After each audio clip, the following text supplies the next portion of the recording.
Hey peeps, I'm Mimi and I'm here to show you how to make this tote out of 2 placemats, floor mats, whatever you call them, from a dollar store. Look at this, 2 of these. But they're $5. No, don't be fooled, they're not $1 at the dollar store. So I kept this because I'm going to be doing a clutch with this, really fun and simple, so stick with me.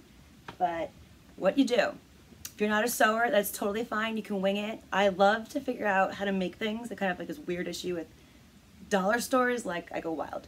But I want people to know that if you want that tote and you want to like get crafty with it, like you can. It's so simple.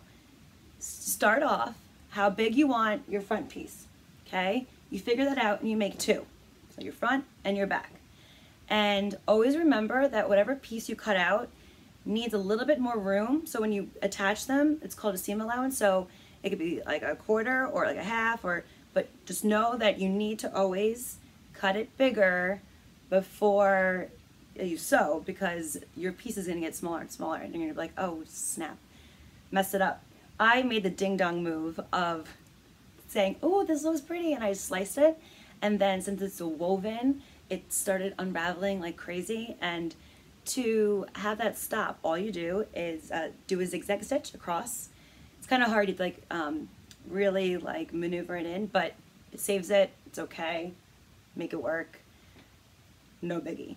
So after you have your front and your back, you need your sides and your bottom, like this. Your bottom, this measurement to make a perfect square has to be the same as one of the side pieces that you picked. So just know for your bottom, it needs to be the same as this. So then when you match them up, it will create that square look. If you want it to be more of a V, just make your bottom piece not as long as this measurement. You could do a little smaller. Totally fine. When you get your side piece, I liked this. See, this is flipped inside out. You can do it like that. You can use a different fabric. Who cares? Do whatever you want. So it's that. It would probably be like this big because when you attach the sides. So just keep that in mind.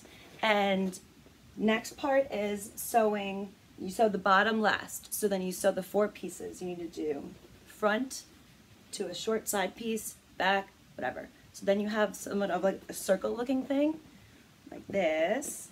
Say, sorry, this is like so makeshift, but stick with me. So then it kind of looks like this. You want to flip it inside out. Say inside out. Say this is inside out.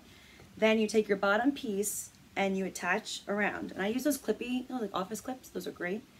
And you want to match them all up around. So I wanted the square look on the end. So I did side to side. I'd go in and I'd reinforce and then keep the needle in, shift it, and keep going. If you want that like whatever like kind of tote bag looks, you put your edges together like this and you sew it multiple times over, and then it kind of looks like a pinched, but I don't like that look. But to show how that is, you can like this, you can do that too. And then for your straps, you can do whatever you want for the straps. What I did was I just cut off the edge here, and I reinforced it and did a couple stitches like right along this circle piece.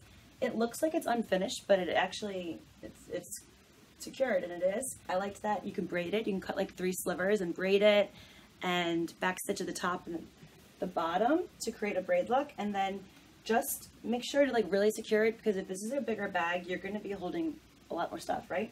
So sew one right at the edge and do your corners, like really reinforce it. You don't want that to fall off. And then do another one down here. Zip, zip, zip, zip, sew it, whatever. And what's nice about this, having a cool inside, you don't need to line it. So, like, look at this tote from the dollar store. Cool. Trendy, and anyone can do it. And it's different, and no one else will have it. That's what's awesome. Awesome, awesome. So good luck, and if you have any questions or get stuck, comment, leave me a question, send me a picture. I'll show you what to do next. I love to help, and I want you to make something yourself. Bye.